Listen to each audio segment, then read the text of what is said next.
من يهده الله فلا مضل له ومن يضلل فلا هادي له أشهد أن لا إله إلا الله وحده لا شريك له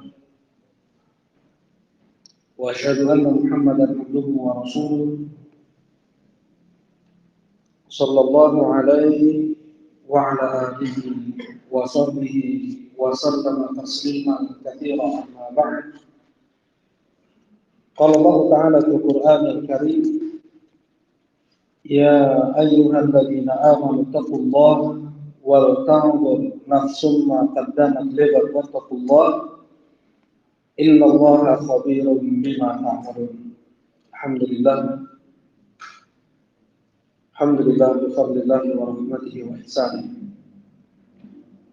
Kita bersyukur dengan memuji Allah yang segenap puja dan puji hanya milik Allah. Kita memuji Allah karena zat-Nya yang sempurna. Kita memuji Allah karena nama-nama Allah yang husna. Kita memuji Allah karena sifat-sifatnya yang ula. Kita memuji Allah karena perbuatan hukum dan syariatnya yang sempurna. Demikian kita memuji Allah pula karena limpahan nikmat dan rahmatnya tiada henti terlimpah ruah kepada kita. Wa ma bikum min ni'matin faminallah, apapun nikmat yang sampai kepada kalian, semua itu datangnya dari Allah. Di malam hari ini nikmat besar yang Allah berikan kepada kita, diberikannya kita nikmatul iman, nikmatul Islam, dan pula kita dapat bermajlis, berkumpul di rumahnya, di rumah Allah Subhanahu wa Ta'ala untuk talabul ilm, belajar ilmu agama sebagai tanda kebaikan yang Allah inginkan kepada seorang hamba. Man yuridillahu bihi khairan yufaqihu fid-din. Tanda Allah tidak menginginkan kebaikan kepada seorang hamba dengan Allah tidak mudahkan seseorang untuk belajar ilmu agama. Allah buat dia tidak mengerti Islam. Allah jauhkan dia dari Islam, bahkan Allah membuat dia membenci Islam. Mudah-mudahan Allah berikan kita keistiqomahan di atas agamanya, dan mudah-mudahan Allah berikan kita at-ta'ah, ketaatan di atas Islam dan Sunnah sampai kita bertemu dengannya. Allahumma amin. Insyaallah kita akan melanjutkan kajian kitab Al-Usul Sittah yang ditulis oleh Syekh Muhammad Ibn Abdul Wahhab An-Najdi rahimahullah. 6 landasan pokok yang dijelaskan oleh Allah Subhanahu wa Ta'ala dengan sejelas-jelasnya di dalam Al-Quran, yang bisa dipahami oleh seluruh manusia, tetapi sungguh sangat aneh ketika banyak dari kalangan orang cerdas mereka tidak mengerti tentang 6 poin tersebut.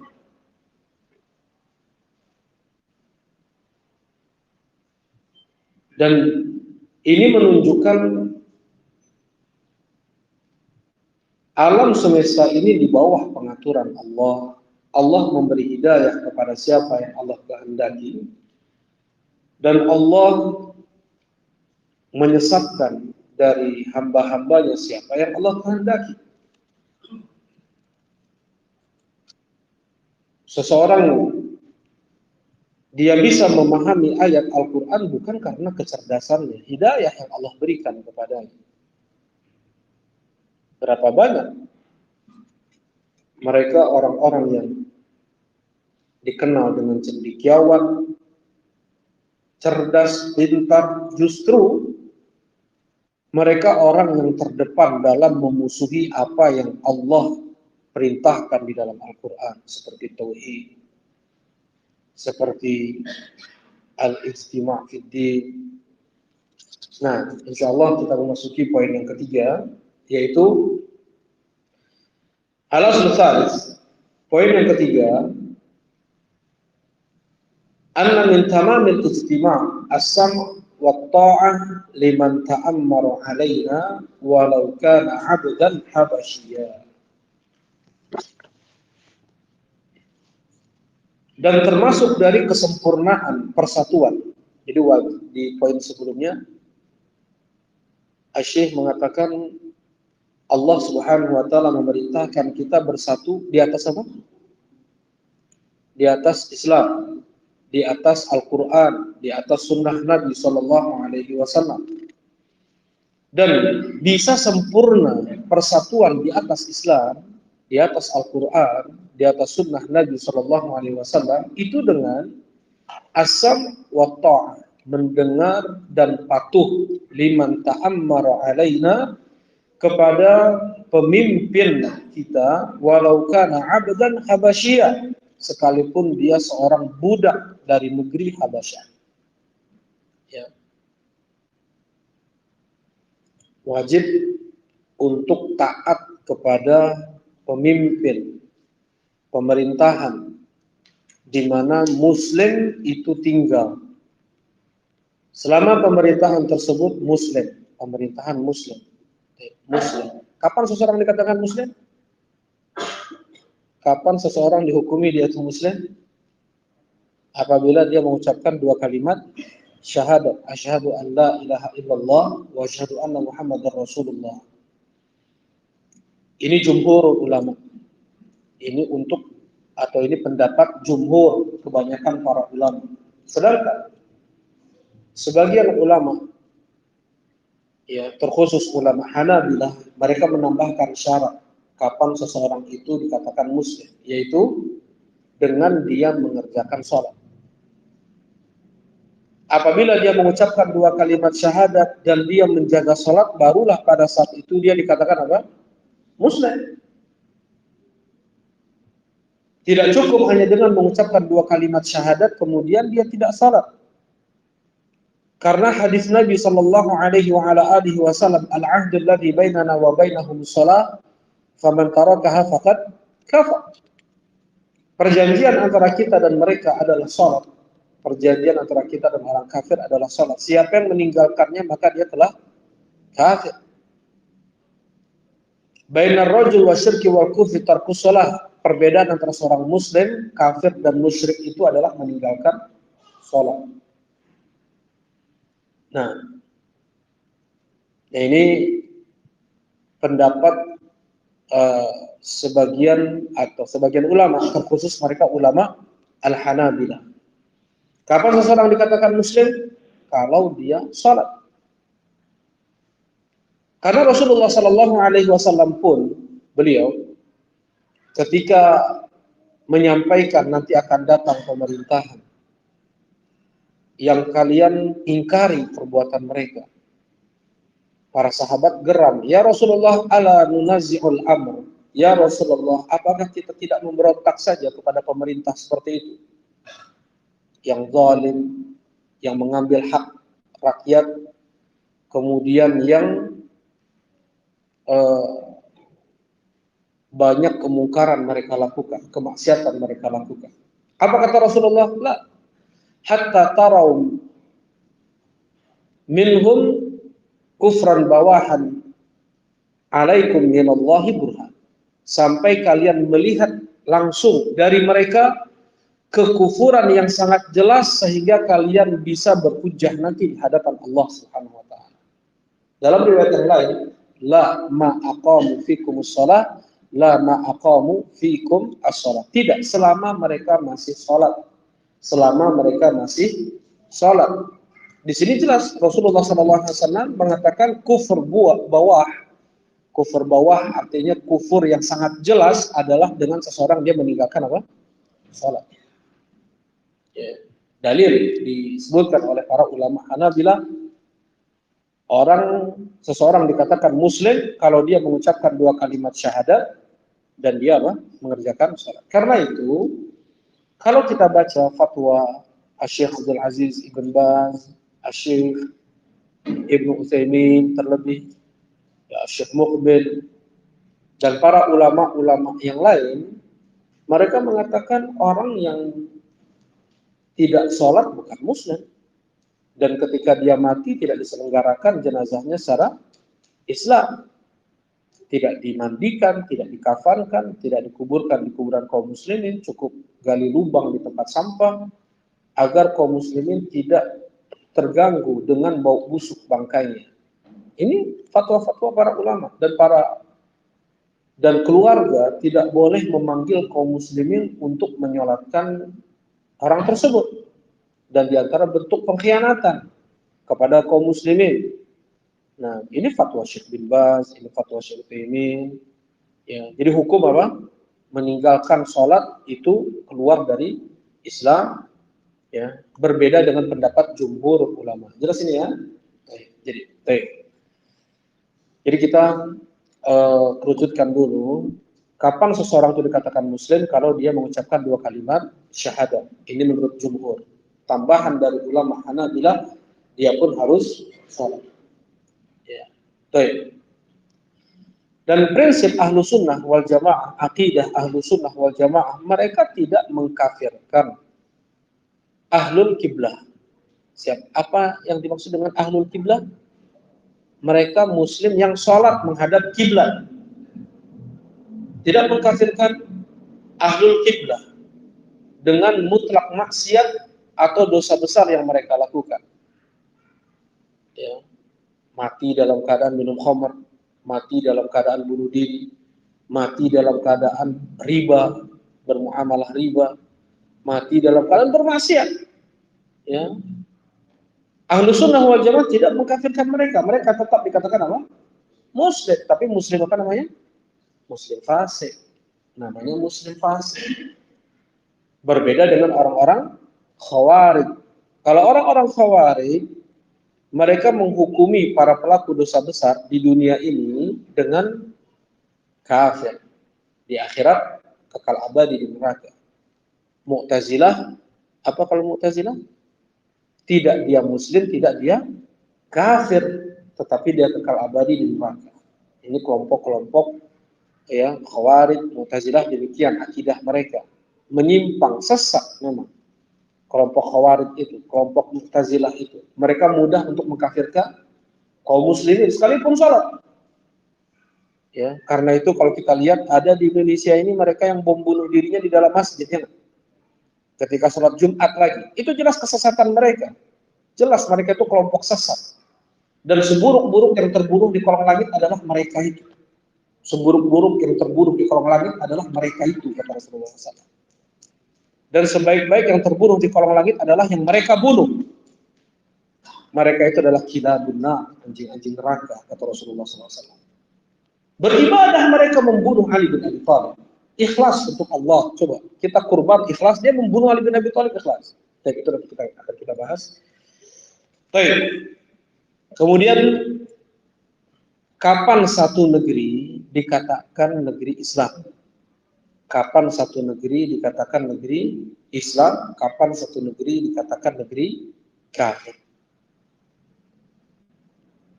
Satu negeri dikatakan negeri Islam andaikan syiar-syiar Islam terlihat di negeri tersebut.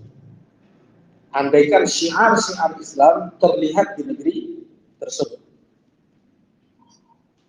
Apa syiar Islam? Yang paling puncaknya sehingga dikatakan negeri itu adalah negeri Islam. Apa itu? Azan. Ketika ada azan di satu negeri, maka negeri tersebut dikatakan negeri Islam. Apabila tidak ada azan di satu negeri, maka negeri tersebut negeri kafir. Apabila ada azan, kalau Syekh Muhammad bin Shalih bin Utsaimin rahimahullah taala, beliau menambahkan di sana ada azan, terlihat syiar salat berjamaah, ada salat berjamaah, kemudian ada salat Jumat, ada syiar salat Id, ada terasa di negeri tersebut Ramadan, siyam Ramadan, maka negeri tersebut adalah negeri Islam. Sekalipun tidak diterapkan hukum Islam sepenuhnya di negeri itu. Mana dalilnya? Hadis Anas bin Malik radhiyallahu taala anhu yang dikeluarkan oleh Al-Imam Muslim rahimahullah, kana Rasulullah sallallahu alaihi wasallam yughir. Rasulullah sallallahu alaihi wasallam itu melakukan serangan fajar biasanya. Dan sebelum beliau menyerang, beliau mendengar dulu, menyimak dulu. Istama. Adakah suara azan di kampung ini? Kalau seandainya ada suara azan, beliau kembali lagi ke Makkah. Beliau kembali lagi ke Madinah. Beliau pulang. Beliau tidak lakukan serangan. Negeri tersebut negeri Islam. Kampung tersebut kampung Islam. Apabila tidak ada suara azan, langsung Rasulullah SAW serang. Rasulullah SAW perangi kampung tersebut karena tidak ada azan. Nah, dengan hadis ini, hadis Anas bin Malik dikeluarkan oleh Al-Imam Muslim, menjadi dalil yang utama. Satu negeri dikatakan negeri Islam andaikan di sana ada apa? Azan. Dan ini menyeluruh. Harus apa? Menyeluruh di negeri tersebut, di kampung tersebut. Ya, ada beberapa masjid semuanya ada azan. Ya. Seperti halnya di Bandung ini menyeluruh. Terdengar azan bersahutan di mana-mana. Teduh hati kita ketika mendengar apa? Kalimat tauhid terkumandang di negeri kita ini. Berbeda dengan Singapura. Qila, yang katanya ada satu masjid di Singapura itu diizinkan untuk mengumandangkan azan. Hanya satu masjid. Selebihnya tidak boleh. Banyak kayak apa namanya tempat-tempat ibadah di musola-musola, di gedung-gedung. Tetapi azan yang dikumandangkan itu tidak boleh keluar dari ruangan. Jadi tidak menyeluruh di Singapura. Singapura dikatakan negeri apa? Kafir. Ya. Dimanapun kita lihat, dimanapun negeri, andaikan terkumandangkan azan menyeluruh, maka itu negeri Islam. Ya, ini fatwa Syekh Utsaimin rahimahullah taala, Syekh Ibnu Baz dan para ulama-ulama sunnah yang lainnya. Para ulama-ulama sunnah yang lainnya. Berbeda dengan ulama-ulama jahat, ulama-ulama su, dai-dai ke pintu neraka jahanam. Ya, di antaranya di dalam kitab yang ditulis Ma'alim fit Thariq menyebutkan di sana belum ada sekarang ini Muslim karena belum tegaknya daulah Islamiyah. Dia mengkafirkan semua kaum muslimin. Ya, dan ini orang yang sangat terkenal dan sangat diagungkan oleh sebagian kelompok-kelompok di Indonesia ini. Mudah dia untuk mengkafirkan kaum muslimin karena belum tegaknya daulah Islami. Karena itu mengajak para pemuda untuk bangkit, mengkudeta, yaitu bom-bom bunuh diri. Memberikan subhat-subhat. Ya. Dan nggak jelas orang ini belajar Islamnya ke Amerika. Nah, membenci sahabat Nabi, mempunyai akidah ittihadiyah, Allah ittihadiyah. Allah berada di sini, berada di pot ini, berada di Fir'aun, berada di mana-mana. Allah ada di mana-mana, di Fir'aun, di orang kafir sekalipun. Ya, itu ittihadiyah. Ada satu lagi akidah apa namanya? Hululiyah. Ada ittihadiyah, ada hululiyah. Kalau ittihadiyah, Allah bersatu dengan alam semesta ini. Allah adalah alam, alam adalah Allah. Ya. Ini lebih kufur daripada Yahudi dan Nasrani. Orang Nasrani hanya meyakini Allah bersatu dengan Nabi Isa. Dia mengatakan bersatu dengan berbagai macam makhluk. Uluhiyah, Allah bersatu dengan sebagian walinya. Allah bersatu dengan sebagian walinya. Pun ini lebih kufur daripada orang Yahudi dan Nasrani. Kalau orang Yahudi dan Nasrani, orang Yahudi mengatakan Allah bersatu dengan Uzair. Orang Nasrani mengatakan Allah bersatu dengan Nabi Isa. Ini nggak jelas orangnya. Tak sholat, tak enggak. Merasa dia sudah sampai tingkatan tertentu dalam agama, nggak perlu lagi sholat. Sudah sejajar dia dengan Allah. Rasulullah Shallallahu Alaihi Wasallam sebagai Nabi terbaik saja tidak pernah mengatakan manunggaling kaulah ning Gusti. Para Nabi, Nabi Ibrahim, Nabi Musa, tidak pernah mereka mengatakan sekalipun aku telah bersatu dengan Robku, sehingga mereka merasa cukup dari ibadah. Wa'bud rabbaka hatta ya'tiyakal yaqin, ay mat. Beribadahlah engkau ya Muhammad sampai engkau mati. Detik-detik sebelum Rasulullah wafat, beliau tetap sujud salat untuk Allah Subhanahu wa taala. Kemudian ini enggak jelas ibadahnya. Banyak nipu orang, mengambil harta orang, menipu orang-orang yang di bawah derajatnya menurut mereka, mengambil hak-hak kaum muslimin, merasa dia sudah lebih baik daripada Nabi, sudah lebih baik daripada Rasul, dan dia sudah bersatu dengan Allah. Jadi, kapan satu negeri dikatakan negeri Islam? Adalah andaikan di negeri tersebut terlihat syiar-syiar Islam. Dan Indonesia dikatakan oleh Syekh bin Baz, lihat di Majmu' Fatawa beliau, adalah negeri Islam yang mayoritas penduduknya kaum muslimin. Negeri Islam, beliau menyebut negeri Islam. Syekh Mukbil mengatakan negara Indonesia negeri Islam. Syekh Ibnu Utsaimin rahimahullahu taala mengatakan negeri atau Indonesia ini negeri Islam. Karena tadi apa? Syiar-syiar Islam terlihat di negeri. Walaupun banyak kekurangan dari penerapan hukum. Ya. Nah, ini dalil kapan satu negeri dikatakan negeri Islam. Kemudian, andaikan ada pemimpin di negeri tersebut, ada pemimpin di negeri yang terlihat syiar-syiar Islam di negeri tersebut, maka wajib untuk setiap kaum muslimin mendengar dan patuh kepada pemimpin tersebut. Wajib untuk mendengar dan patuh kepada pemimpin tersebut. Mana dalilnya? Allah Subhanahu wa taala berfirman, ya ayyuhalladzina amanu atti'ullaha wa atti'ur rasul wa ulil amri minkum. Surat An-Nisa ayat 59. Wahai orang-orang yang beriman, taatilah oleh kalian Allah, taatilah oleh kalian Rasul. Ini taat mutlak.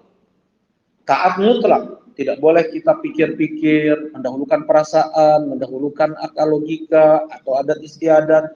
Apa kata Allah dan Rasulnya, taati. Sekalipun kita susah, sekalipun kita nggak senang pada saat itu, sekalipun kita ya banyak keterbatasan, kerjakan.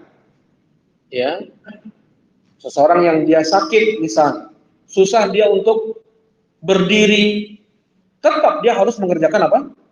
Salat, duduk. Nggak mampu berdiri, duduk, tetap harus dikerjakan. Taat apa? Mutlak.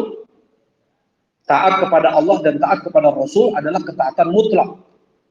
Karena apa yang dikatakan Rasul sebenarnya pun adalah wahyu dari Allah Subhanahu wa taala. Wa ma yantiqu 'anil hawa in huwa illa wahyun yuha. Wa ulil amri minkum, dan pemimpin-pemimpin kalian. Nah, di sini tidak ada Allah katakan wa ati'u ulil amri minkum, taati pemimpin-pemimpin kalian. Menaati pemimpin sebatas ketaatan kepada Allah dan Rasul. Maksudnya, innamat ta'ah fil ma'ruf. Ketaatan kepada makhluk hanya pada yang itu baik, yang ma'ruf.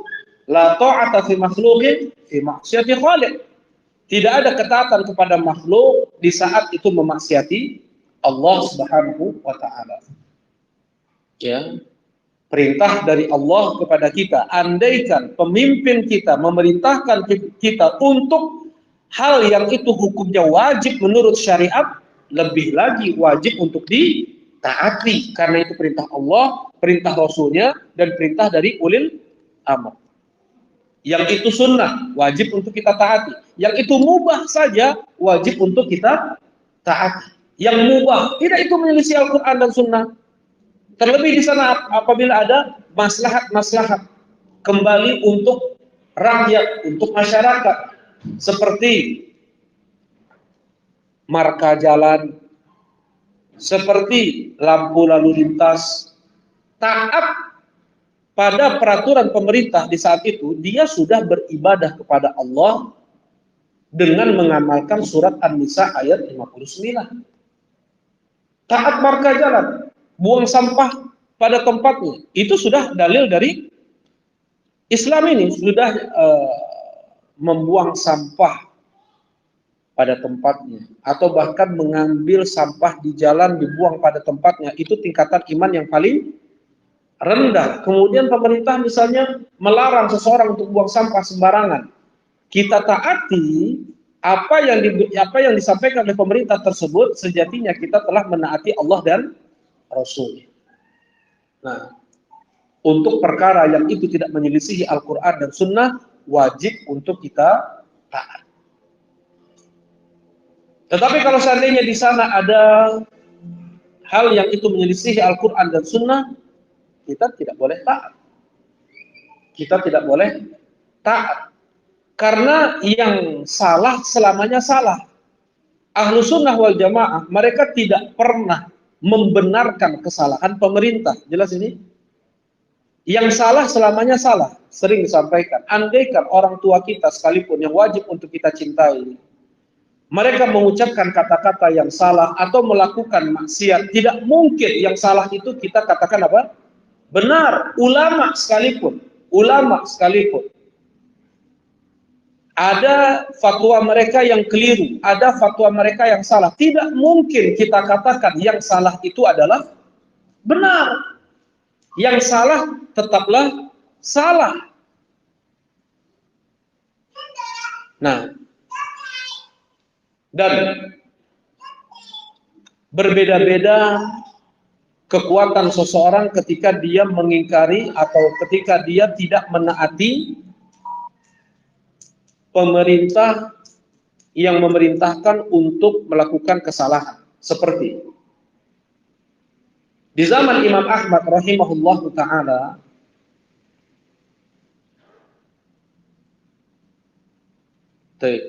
kekhilafahan di saat itu dipegang oleh Abbasiyah. Kekhilafahan di zaman Imam Ahmad dipegang oleh Abbasiyah. Abbasiyah keturunan dari Abdullah bin Abbas atau masih keturunan dari Abbas bin Abdul Muttalib, Ahlul Bait. Mereka adalah keluarga Nabi, ya, keluarga Nabi yang memiliki keutamaan. Mereka itu keluarga Nabi Shallallahu Alaihi Wasallam. Yang wajib untuk, yang mustaqimnya, yang istiqomahnya, yang ahlu sunnahnya, wajib untuk kita cintai mereka lebih daripada kita mencintai keluarga kita sendiri. Nah, pada saat itu anak Harun ar-Rasyid yang berkuasa, namanya siapa? Ma'mun. Ya, kalau Harun ar-Rasyid beliau dekat dengan ulama-ulama sunnah. Harun ar-Rasyid beliau dekat dengan ulama-ulama sunnah. Bahkan beliau adalah khilafah terbaik Bani Abbas. Ya, khilafah terbaik Abbasiyah adalah Harun ar-Rasyid. Sampai kelompok-kelompok sesat pada saat itu tidak berani mereka menampakkan taringnya karena saking dekatnya pemerintah Harun ar-Rasyid dengan ulama-ulama sunnah seperti Malik ibn Anas, Laits ibn Sa'ad, Al-Auza'i, Abdurrahman ibn Amr, apapun yang itu terkait dengan agama, Harun ar-Rasyid konsultasi dengan mereka, para ulama-ulama ini. Malik bin Anas, salah satu imam mazhab ya, Laits bin Sa'ad, guru dari Imam Syafi'i ya, di Mesir. Imam Syafi'i sengaja ke Mesir untuk berguru kepada Laits bin Sa'ad yang ilmunya lebih hebat daripada Imam Malik, itu kata Al-Imam Syafi'i, tetapi karena kurang dibukukan fatwa-fatwa Laits ibn Sa'ad ini, sehingga mazhab beliau hilang, habis, berbeda dengan mazhab Malik ibn Anas. Murid-muridnya giat menuliskan, menyebarkan, sehingga terus ada mazhab Imam Malik sampai sekarang, terutama karena sebab kitab At-Tamhid wal Istidkar. Baik. Kemudian Al-Auza'i, mereka para ulama-ulama yang sangat memerangi kelompok-kelompok sesat, sampai mengatakan Al-Auza'i rahimahullahu ta'ala, alaika bi athari man salaf wa in rafadaka an-nas wa iyyaka wa ara' ar-rijal wa in zakhrafuhu laka bil qawl. Alaika bi athari man salaf, tempuhlah olehmu jejak-jejak para ulama-ulama terdahulu dari kalangan Rasulullah, para sahabat, para tabi'in, para at-tabi'in. Ya, pegang olehmu jejak-jejak orang-orang terdahulu. Siapa mereka? Rasulullah, para sahabat, para a'immatut tabi'in, para a'immatut at-tabi'in, khairun nasi qarni, thumma alladhina yalunahum, thumma alladhina yalunahum. Sebaik-baik manusia adalah hidup di zamanku, kemudian yang setelahnya. Di zamanku berarti mereka siapa ini? Sahabat. Thumma alladhina yalunahum, kemudian setelah mereka siapa mereka? Tabi'in. Thumma alladhina yalunahum, kemudian yang setelah mereka siapa mereka? At-tabi'in. Wa in rafadaka nas, walaupun orang-orang menolakmu, walaupun orang-orang membencimu, pegang olehmu jalan mereka itu. Wa iyyaka wa ara' ar-rijal, dan hati-hatilah engkau dengan akal logika sebagian manusia. Wa in zakhrafuhu laka bil qaul, sekalipun mereka hiasi ucapan mereka dengan kata-kata indah. Sebagian orang dengan kata-kata yang fasih, kata-kata yang indah, yang batil seakan-akan itu adalah hak, yang haram seakan-akan itu adalah halal. Nah, ini kata Imam Al-Auza'i. Setelah wafat Harun ar-Rasyid, naik Al-Amin, meninggal Al-Amin, naik Al-Ma'mun. Nah, Al-Ma'mun saking semangatnya, bagus. Dia sebenarnya semangat dia untuk semangat dia untuk menumbuhkan majelis-majelis ilmu, madrasah-madrasah, kutab-kutab. Ya kalau kita mahat-mahat, pesantren-pesantren.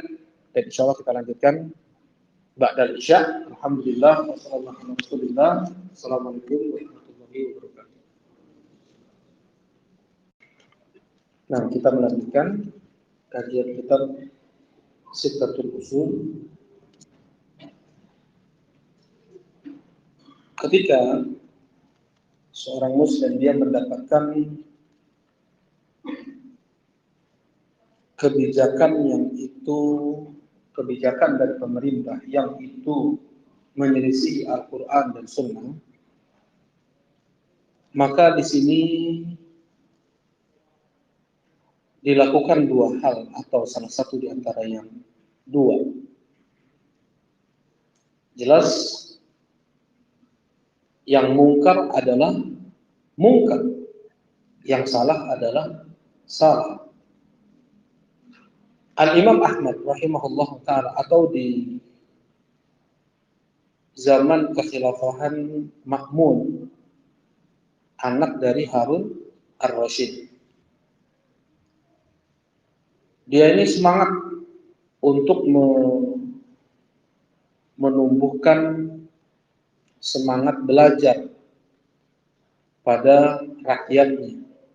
Dibikin madrasah-madrasah, mahad-mahad, masjid betul-betul diramaikan untuk majelis-majelis ilmu. Tetapi kelirunya terlalu melampaui batas. Sampai di zaman Ma'mun, buku-buku filsafat Yunani diterjemahkan ke bahasa Arab. Pada saat itulah bermunculan banyak kelompok-kelompok ahli filsafat atau ilmu kalam di dalam Islam. Ingin memadukan antara akal logika dengan sifat-sifat Allah, dengan nama-nama Allah, sampai di antara mereka ada yang mengingkari seluruh nama Allah kecuali hanya nama Allah saja, mengingkari seluruh sifat Allah kecuali sifat wujud saja, hanya menetapkan nama dan mengingkari seluruh sifat. Bermunculan berbagai macam kelompok-kelompok yang seperti itu. Setelah diterjemahkannya buku-buku Yunani ke bahasa Arab, buku-buku filsafat. Dan Ma'mun pada saat itu dekat dengan seorang yang mempunyai pemikirannya menyimpang, Ahmad ibn Abi Du'ad. Namanya Ahmad ibn Abi Du'ad. Dia mengatakan bahwasanya Al-Quran itu makhluk, dan itulah yang dibisikkan kepada Ma'mun. Al-Quran itu makhluk. Dan para ulama sunnah pada saat itu mereka mengatakan berdasarkan dalil dari Al-Quran dan hadis Nabi, Al-Quran itu bukan makhluk. Al-Quran adalah kalamullah. Kalamullah bagian dari sifat Allah. Sifat Allah bagian dari zat Allah. Jelas? Ya, yang tertulis bukan mushaf, bukan lembaran kertas, tinta, itu makhluk. Sampul itu makhluk. Tetapi yang tertulis di kertas tersebut, qul huwallahu ahad. Yang terucap dengan lisan kita, qul huwallahu ahad. Yang ada di sanubari hati kita, qul huwallahu ahad. Itu bukan makhluk. Satu ucapan itu dinisbatkan kepada yang mengucapkannya pertama kali, kan demikian? Andaikan makhluk, maka makhluk seperti proklamasi. Kita ingat langsung siapa? Presiden Soekarno, rahimahullah ta'ala. Beliau yang mengatakan demikian, proklamasi.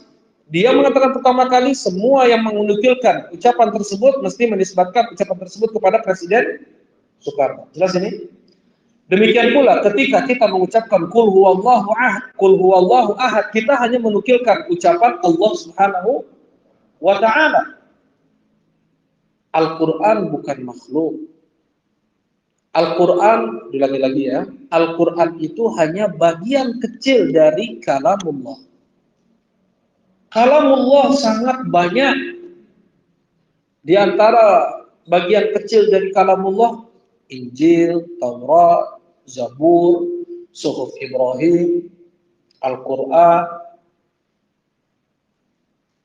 Kata Allah Subhanahu wa ta'ala, qul law kana al-bahru midadan li kalimati rabbi lanafidal bahru qabla an tanfada kalimatu rabbi walau ji'na bimithlihi madada.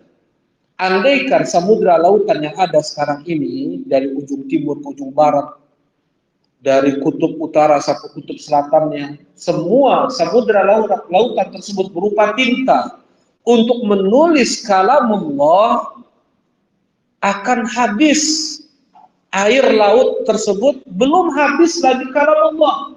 Masih banyak lagi kalamullah. Walau ji'na bimithlihi madada. Andaikan kami datangkan sebanyak itu berkali-kali lipat samudra lautan untuk menulis kalamullah, gak akan cukup untuk menulis kalamullah. Andaikan pohon-pohon yang ada di dunia dari awal sampai akhirnya semua jadi pena, dan lautan samudra dijadikan tintanya 7 kali lipat, Allah datangkan Sebanyak samudra lautan tersebut tinta, untuk menulis kalamullah tidak akan cukup luasnya kalamullah.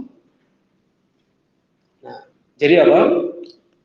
Al-Quran bagian dari kalamullah. Kalamullah bagian dari sifat Allah. Sifat Allah banyak. Sifat Allah banyak. Sebagian aneh menetapkan 7 sifat atau 20 sifat. Padahal sifat itu lebih banyak daripada nama. Mereka menetapkan 99 nama dan 20 sifat. Ini keliru. Karena sifat lebih banyak daripada nama. Semua nama mengandung sifat. Jelas ini? Semua nama mengandung sifat. Jadi kalau 99 nama ditetapkan, hanya 20 sifat ditetapkan, kemana yang lainnya? Sifat itu lebih banyak. Semua nama Allah mengandung sifat Allah. Tidak semua sifat Allah diambil darinya nama. Tidak semua sifat Allah diambil darinya nama. Karena saking banyak sifat Allah itu. Ya. Ada sifat dzatiyah, ada sifat fi'liyah, ada sifat dzatiyah fi'liyah, ada subutiyah, ada salbiyah. Baik. Dan sifat Allah bagian dari zat Allah. Sifat Allah bagian dari zat Allah. Kertas putih nggak apa-apa kita injak. Nggak ada kemuliaannya. Ya andaikan sebenarnya kita memuliakan kertas. Ya sampai sampaikan ke para santri juga, muliakan kertas itu jangan gampang nyobek. Maksudnya hukum untuk karena kertas itu diantara alat kita untuk menyimpan ilmu agama, ya, menyimpan ilmu. Jadi hormati itu semua. Dengan itu Allah akan memudahkan kita belajar ilmu agama, memahami ilmu agama, menghafal ilmu agama. Tetapi hukum asal apa? Hukum menginjak kertas putih, hukumnya apa? Tidak ada masalah. Tidak ada kemuliaannya. Andaikan tertulis di kertas tersebut qul huwallahu ahad atau bismillahirrahmanirrahim atau alhamdulillahirabbil alamin, maka itu sudah mempunyai kemuliaan. Tidak boleh letak di bawah lagi, harus di atas. Ya, harus dimuliakan. Bahkan Al-Quran itu letaknya di rak yang paling tinggi, di bawah buku akidah, di bawah kitab-kitab akidah, di bawah kitab tafsir, di bawah kitab fikih, di bawah kitab-kitab nahwu, mustalahnya, usul fikihnya, apalagi buku-buku ilmu-ilmu dunia, apalagi ilmu-ilmu yang gak jelas lagi. Jangan sampai Al-Quran itu seperti itu cara menyusun kitab saja diatur dalam Islam. Ya. Nah, ketika Ahmad ibn Abi Du'ad membisikkan kata-kata kufur kepada Ma'mun, untuk ini dipaksakan kepada seluruh ulama dan rakyat mengucapkan Al-Quran itu makhluk. Yang mengatakan Al-Quran itu makhluk kafir. Itu banyak para ulama mengatakan demikian. Kemudian itu dijadikan hukum oleh Ma'mun, wajib semua mengatakan meyakini Al-Quran itu makhluk. Banyak para ulama tidak mau mengucapkan Al-Quran itu makhluk, di penjara mereka. Karena yang salah adalah apa? Salah tadi. Yang salah adalah selamanya salah. Ada para ulama di penjara mereka, dibunuh mereka, didera mereka. Tiba Imam Ahmad rahimahullah ta'ala. Beliau dipaksa untuk mengucapkan Al-Quran itu makhluk. Kau pulang duduk manis selesai dah. Enggak, Al-Quran itu kalamullah, bukan makhluk. Dipukul, dipenjara Imam Ahmad. Sampai beliau dipukul, terpingsan-pingsan, dan sampai beliau kencing darah. Saking menahan sakit dera atau pukulan cambukan dari pemerintah pada saat itu. Jelas ini? Nah, sedangkan sebagian ulama lain seperti Yahya ibn Ma'in, Abu Nasr At-Tammar, Ali bin Abdullah Al-Madini, dan banyak para ulama-ulama sunnah yang lainnya, mereka tidak sanggup dengan tekanan pemerintah seperti itu. dengan dipenjara, dengan didera, dengan sampai ada yang dibunuh. Mereka mengatakan Al-Quran makhluk. Mereka mengatakan, sebagian dengan jelas mengatakan Al-Quran makhluk. Sebagian mengatakan Al-Quran, Zabur, Injil, Taurat, Suhuf Ibrahim, semua ini makhluk. Maksudnya Tauriyah. Maksudnya jari ini adalah makhluk. Tetapi dia mengucapkan di depan semua ini Al-Quran, Taurat, Injil, semuanya adalah makhluk yang dipahami. Oh, dia mengatakan Al-Quran itu adalah makhluk. Dilepas. Ali bin Abdullah Al-Madini, Yahya bin Ma'in, Abu Nasr At-Tammar, ya. Mereka mengatakan kami tidak seperti Imam Ahmad, sekali pukul kami mati. Karena yang dipukulkan kepada Imam Ahmad, unta pun mati. Ya, kami tidak seperti Imam Ahmad. Ya, jadi kami melakukan seperti ini. Terpaksa kami mengucapkan kalimat kufur tersebut. Hati kami mengingkarinya. Apa hukumnya dalam Islam? Apa yang dilakukan oleh Yahya bin Ma'in, Abu Nasr At-Tammar, Ali bin Abdullah Al-Madini, apa hukumnya dalam Islam? Boleh. Di surat An-Nahl Allah Subhanahu wa taala berfirman, "Man kafar ba'da imanihi illa man ukriha wa qalbuhu mutmainnun bil iman, walakin man syaraha bil kufri sadran fa 'alaihim ghadabun min Allah wa lahum 'adzabun 'adzim." Siapa yang kafir setelah imannya, kecuali mereka yang dipaksa untuk mengucapkan atau melakukan kekufuran dan hati mereka tetap tenang dengan keimanan, tidak mengapa. Tetapi yang dengan kelapangan hatinya murtad, kafir, musyrik, untuk mereka azab yang sangat pedih, untuk mereka murka Allah dan azab yang sangat pedih. Nah, untuk mereka murka Allah dan azab yang sangat pedih.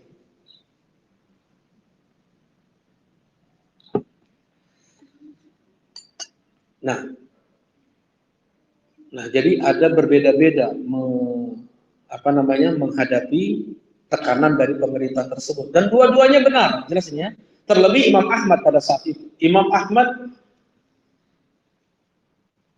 rakyat pada saat itu melihat Imam Ahmad, beliau ini imam ahlu sunnah wal jamaah, beliau sangat kokoh di atas sunnah. Khawatir Imam Ahmad, andaikan beliau mengucapkan Al-Quran itu makhluk, banyak masyarakat yang mengikuti beliau, dan ini akidah sesat. Dan alhamdulillah kemudian selesailah fitnah. Jadi seperti seseorang ketika menghadapi tekanan pemerintah untuk melakukan kesalahan seperti itu, ya, andaikan dia bisa mampu untuk tetap tidak melakukan kesalahan yang diperintahkan oleh pemerintah, silakan.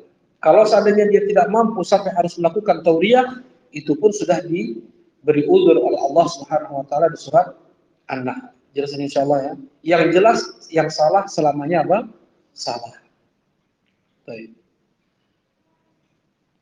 Di sini kata Asy-Syaikh rahimahullahu taala, liman ta'ammara as-sam' wa ta'ah liman ta'ammara alaina walau kanat 'abdan habasyiyah. Kita wajib untuk mendengar dan patuh walaupun yang memimpin kita adalah seorang budak dari negeri Habasyah. Budak dari negeri Habasyah Arab bukan? Bukan. Kalau Arab Quraisy bukan. Memang betul yang paling sempurna pemimpin itu adalah dari kalangan Quraisy. Qaddimu Quraisyan, kata Nabi sallallahu alaihi wasallam. Dahulukan orang Quraisy. Ketika Rasulullah sallallahu alaihi wasallam wafat, tidak langsung beliau dikubur karena belum sepakat kaum muslimin pada saat itu yang menjadi pemimpin pengganti Rasulullah sallallahu alaihi wasallam. Kata Al-Ansar, minkum amir wa minna amir. Dari kalian ada amir, ada pemimpin, dan kami pun ada amir juga, pemimpin. Kata Abu Bakar, enggak, minkum minna amir wa minkum wazir. Dari kami pemimpin itu, kalian menteri. Ya, qaddimu Quraisyan, dahulukan orang-orang Quraisy. Setelah sepakat kaum muslimin, Abu Bakar radhiyallahu taala anhu yang menjadi pemimpin khalifah Rasulullah sallallahu alaihi wasallam, barulah dikuburkan Rasulullah sallallahu alaihi wasallam. Saking pentingnya pemerintahan itu. Pentingnya pemerintahan kita bisa sholat seperti ini karena adanya pemerintahan, ada jalan, ada pasar, ada sekolah, ya, Seseorang dia bahkan sekarang ini ada liburan, coba ada liburan. Dulu mana ada kepikir orang liburan, ya, untuk bisa makan, untuk bisa silaturahim. Kita dimudahkan dengan adanya pemerintah. Tanpa ada pemerintah, coba lihat Libya sana, Libya, listrik jangan berharap ada kepada pemerintah, nggak ada pemerintahan ya. Listrik jangan harap ada, air jangan harap ada. Dia memegang batu atau ketapel itu lebih sering daripada dia menggendong bayi dia yang baru lahir. Nah, ini jihad, kelompok ini jihad, yang kuat dia yang berkuasa. Man azza baz, hukum rimba berlaku kalau tidak ada apa? Pemerintahan. Yang lemah mesti akan terus ditindas andaikan tidak ada pemerintahan. Seperti itu memang jalannya. Karena itu 1000 tahun dengan pemerintahan zalim lebih baik daripada 1 hari tanpa pemerintah. 1000 tahun dengan pemerintahan zalim itu lebih baik daripada 1 hari tanpa pemerintah. Urusan dunia agama seseorang akan baik, akan teratur dengan adanya apa? Pemerintah. Jelas ini saking pentingnya pemerintah. Nah, kalau sempurna, betul Quraisy yang didahulukan. Andaikan tidak, Rasulullah mengatakan, walau kada abdan habasyiyah, walaupun seorang budak dari negeri Habasyah, dia memimpin satu negeri, wajib kita untuk mendengar dan taat. Kata Rasulullah sallallahu alaihi wasallam, "Alaikum bis-sam' wat ta'ah wa in ta'ammara 'alaikum 'abdun habasyi." Kalian dengar dan patuhi pemimpin kalian walaupun yang memimpin kalian adalah seorang budak dari negeri Habasyah. Budak boleh nggak jadi pemimpin? Boleh budak jadi pemimpin? Budak tidak boleh jadi pemimpin. Dia budak. Budak, abdul, budak. Budak itu tidak memiliki tubuh. Dia tidak memiliki baju yang melekat di tubuhnya. Andaikan dia tukang kayu, gergaji yang ada di tangannya itu punya tuannya. Tubuh semuanya itu milik apa? Tuannya. Seperti sapi. Seperti itu diperjualbelikan budak itu. Seperti sapi. Semakin banyak kemahirannya, semakin mahal semakin mahal harga budak. Nah, ini budak menjadi pemimpin. Tuannya menjadi apa? Rakyatnya. Seorang budak, dia lari dari tuannya, al-abdul abiq istilahnya. Seorang budak yang dia lari dari tuannya, disuruh kerja, pokoknya dia apa? Kabur. Ya, disuruh kerja di kebun atau nungguin toko, tapi dia kabur. Apa kata Rasulullah? Tidak akan naik sholatnya dari kepalanya kecuali hanya sejengkal. Allah tidak akan terima sholat dia.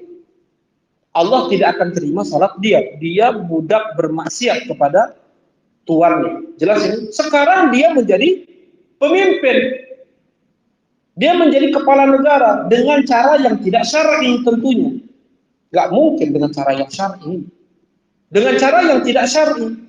Entah kudeta, mungkin dia mengumpulkan banyak budak-budak lain sehingga dia menggulingkan pemerintahan pada saat itu. Dan menggulingkan pemerintahan dengan kudeta itu bukan cara yang syar'i.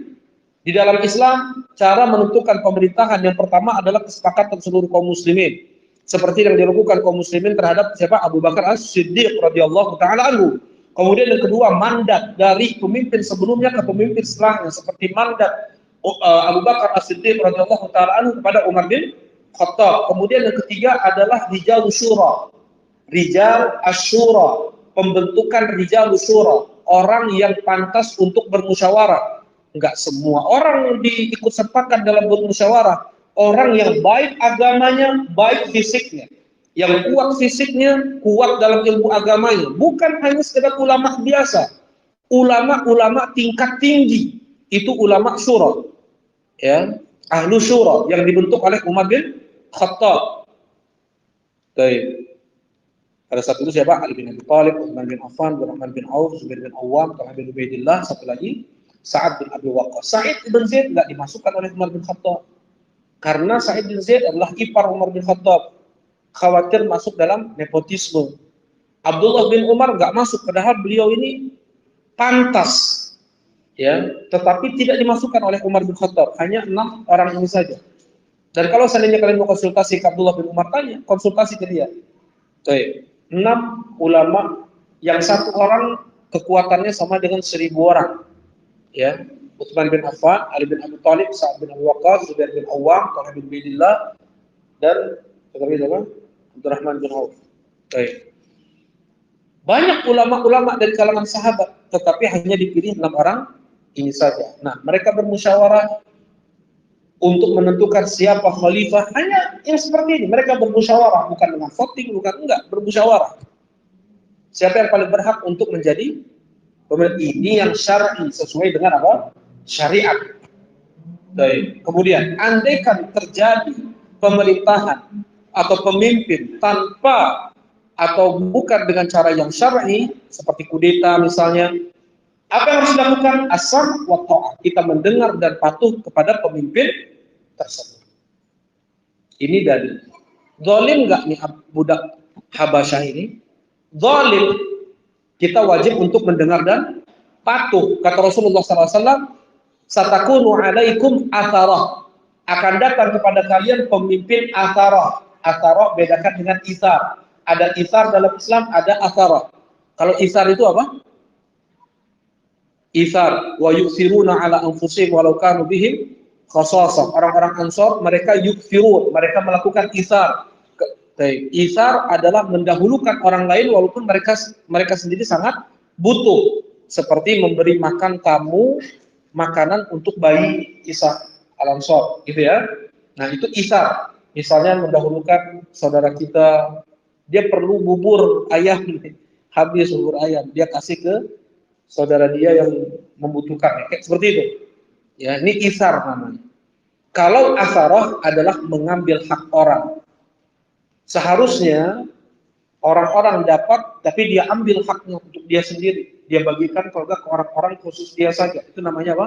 Asarah. Nah, kata Rasulullah SAW, satakunu alaikum asarah. Akan datang kepada kalian pemimpin yang mereka asarah, mengambil hak-hak kalian. Bahkan mereka hanya mementingkan kepentingan mereka sendiri dan orang-orang khusus mereka saja. Wa amrun tungkirunaha, wa umurun tungkirunaha, dan perkara-perkara yang banyak kalian ingkari perbuatan mereka itu. Dosa-dosa besar, maksiat-maksiat, jelas terlihat. Para sahabat, afala nunazihul amr ya Rasulullah? Apakah kita berontak kepada pemerintah yang seperti itu ya Rasulullah? Qala la, kata Rasulullah, jangan. Jangan kalian berontak. Ini wasiat dari Nabi SAW ini. Karena Rasulullah tahu kalau seandainya terjadi pemberontakan, apa yang terjadi? Kayak Yaman, seperti Libya, ya, apalagi Mesir. Udah berapa tahun terjadi pemberontakan kepada pemerintah mereka? Sekarang apa? Listrik kadang ada, kadang enggak. Air ada, kadang ada, kadang enggak. Ya. Di Libya, ini jihad, ini jihad. Kelompok kampung, ini jihad, ini jihad. Ada pemerintah. Sekalipun yang memimpin mereka pada saat itu kafir, Muammar al-Qaddafi. Sekalipun yang memimpin mereka pada saat itu orang kafir, tetapi keadaan mereka jauh lebih baik. Mereka masih sholat, sekolah bisa, ya, ke pasar ada. Sekarang mereka sakit derita sendiri, nggak ada obat.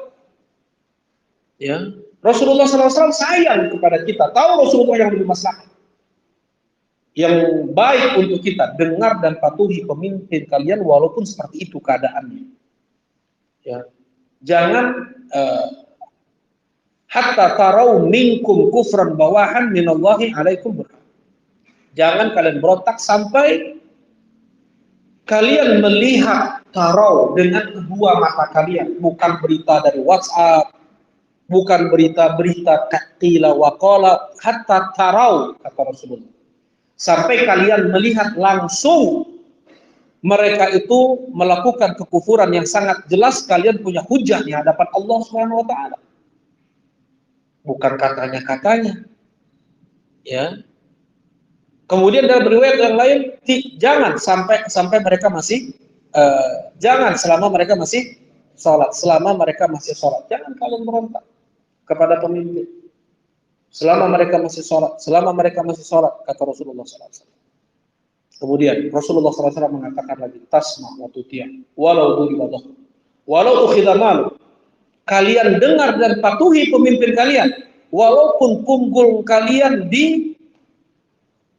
cambuk, walaupun kalian dipukul oleh mereka, walaupun harta kalian dirampas oleh mereka, kalian dengar dan patuhi mereka.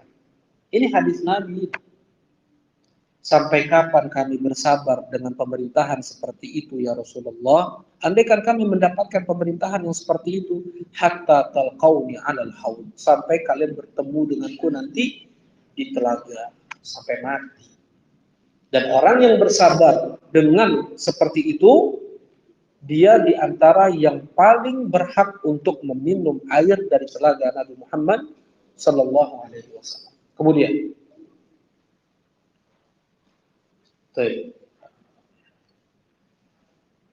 kemudian kata Rasulullah SAW dalam hadis yang lain, wajibnya kita untuk taat kepada pemimpin.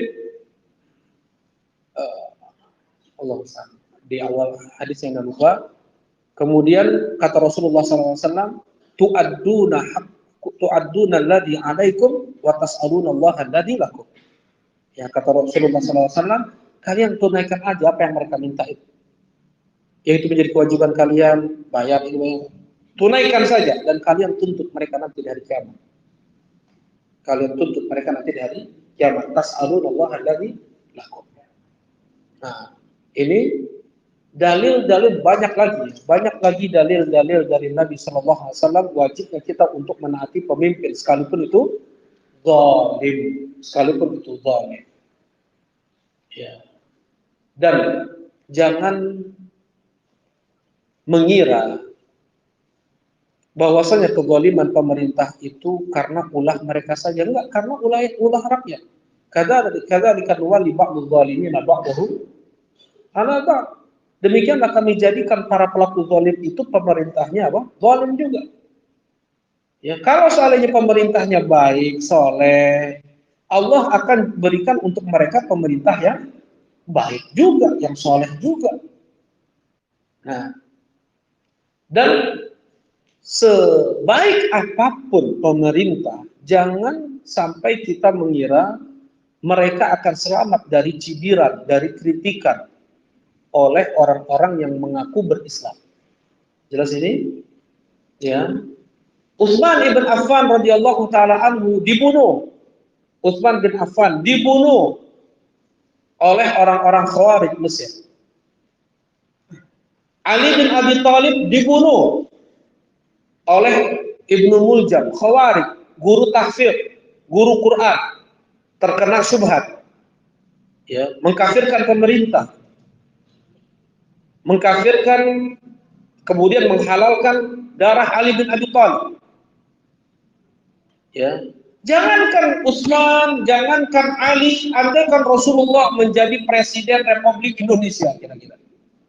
Muhammad bin Abdullah bin Abdul Muttalib alaihi salatu wassalam, beliau menjadi presiden Republik Indonesia. Kira-kira selamat nggak dari hujatan dari spesies-spesies yang seperti itu, anjing neraka ini? Ya, selamat nggak? Enggak. Di zaman Nabi pun beliau sudah dihujat oleh pencetus spesies itu. I'dil ya Muhammad, berlaku adillah kau ya Muhammad. Tidak mesti harus mengangkat senjata baru dikatakan Khawarij. Hanya dengan kata-kata saja sudah dia dihukumi apa? Khawarij. I'dil ya Muhammad, berlaku adillah kau ya Muhammad. Hanya cukup dengan seperti itu. Umar bin Khattab, Khalid bin Walid, saking geramnya mereka berdua berkata, "Ya Rasulullah, idzanni adrib unuqa." Ya Rasulullah, izinkan aku untuk memenggal kepala orang ini. Geram mereka. Ya. Rasulullah SAW jangan sampai nanti manusia berkata Muhammad membunuh sahabatnya. Dan akan keluar dari tulang punggung orang ini suatu kaum. Mereka sholatnya mengalahkan kalian, wahai sahabat. Puasanya mengalahkan kalian, wahai sahabat. Bacaan Quran mereka mengalahkan kalian, wahai sahabat. Ya, semangat mereka ibadahnya. Tetapi, ya, dan mereka keluar dari Islam seperti anak panah keluar dari hewan buruannya.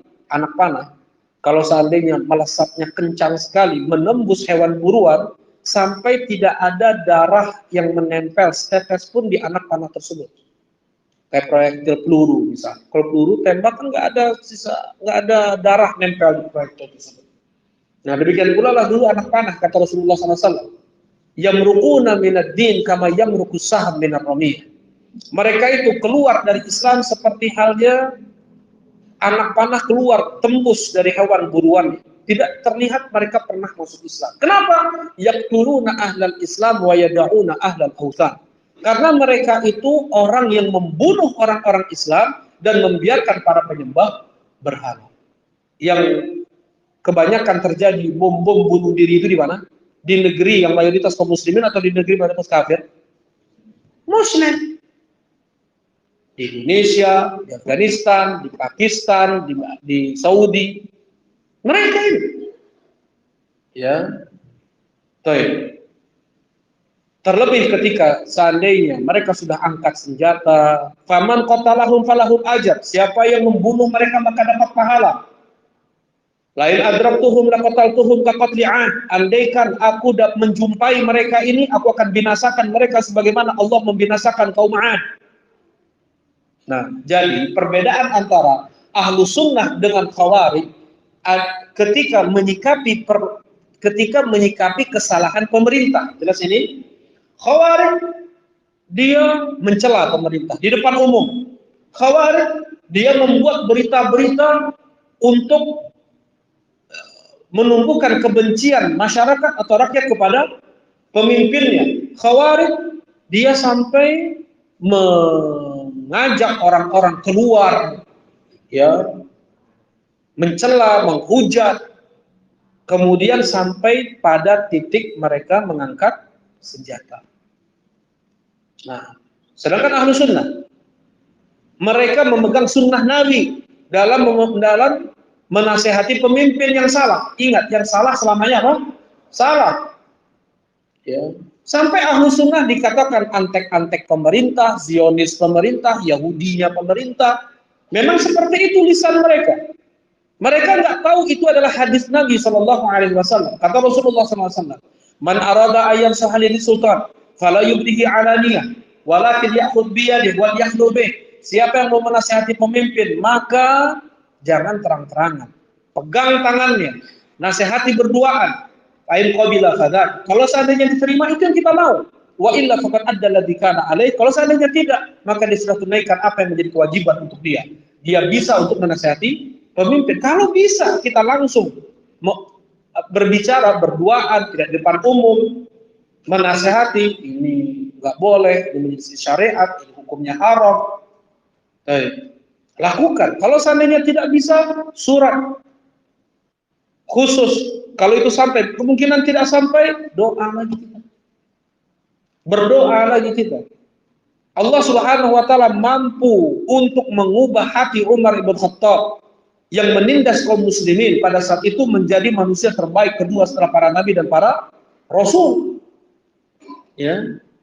Apa yang tidak mungkin? Dan kebanyakan kaum muslimin mereka bakhil. Mereka pelit, kikir untuk berdoa, untuk mendoakan kebaikan kepada pemerintah. Kebanyakan mereka egois, hanya mendoakan untuk kepentingan diri mereka sendiri saja, keluarga mereka saja. Padahal di antara ciri mereka para ulama-ulama sunnah, mereka selalu mendoakan pemerintah mereka. Bahkan mendahulukan mendoakan kebaikan untuk pemerintah daripada kebaikan untuk diri sendiri. Kenapa? Karena maslahatnya jauh lebih besar. Ketika pemerintah sudah dituntun oleh Allah ubun-ubun mereka, sudah Allah tuntun langkah mereka, kebaikan yang mereka lakukan akan lebih luas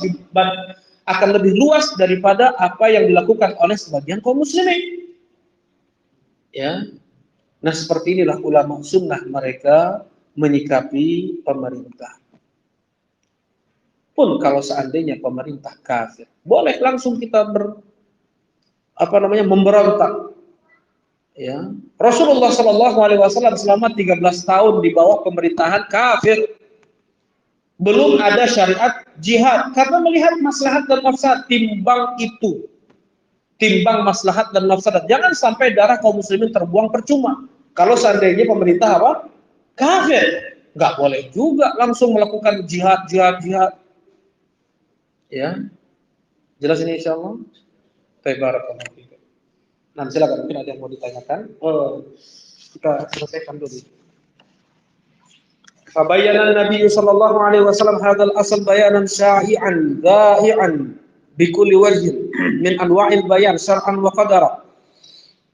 Rasulullah Shallallahu Alaihi Wasallam pun telah menjelaskan poin ini dengan penjelasan yang sangat gamblang, yang sangat jelas, yang sangat meluas dengan berbagai macam cara Rasulullah menjelaskannya. Nah, summa sara hadzal asal, kemudian setelah berlalu waktu, manusia nggak lagi baca hadis, nggak lagi baca Quran, gimana mereka mau tahu tentang Islam? Ya, la ya'rifu inda aktsaril mayyaddain ilm. Kemudian poin ini tidak diketahui, tidak diilmui oleh orang yang dikatakan berilmu. Ulamanya nggak ngerti poin ketiga ini, harus taat kepada pemimpin muslim sekalipun zalim. Itu nggak diketahui, nggak diilmui oleh mereka yang dikatakan ulamanya. Fa kaifal amalu bih? Gimana mungkin mereka mau mengamalkannya? Mengilmuinya saja tidak. Bagaimana mau mengamalkannya? Mau patuh, mau mendengar pada pemimpin? Ya, ini kitab ini ratusan tahun yang lalu. Seperti itu keadaan dari dulu sampai sekarang. Bukan kejadian baru-baru ini. Nah, barakallahu fikum. Dan sebagian kaum muslimin, rakyat, masyarakat, mereka justru terhasut oleh apa? Terhasut oleh yang dikatakan ustadznya, ulamanya, untuk menghujat pemerintah, untuk mengkafirkan pemerintah. Nah, wallahu a'lam. Baik, ini poin ketiga kita selesai. Dan kita cukupkan kajian kita pada malam hari ini. Subhanallah wa bihamdika, asyhadu an la ilaha illa anta, astaghfiruka wa atubu ilaik. Assalamualaikum warahmatullahi wabarakatuh.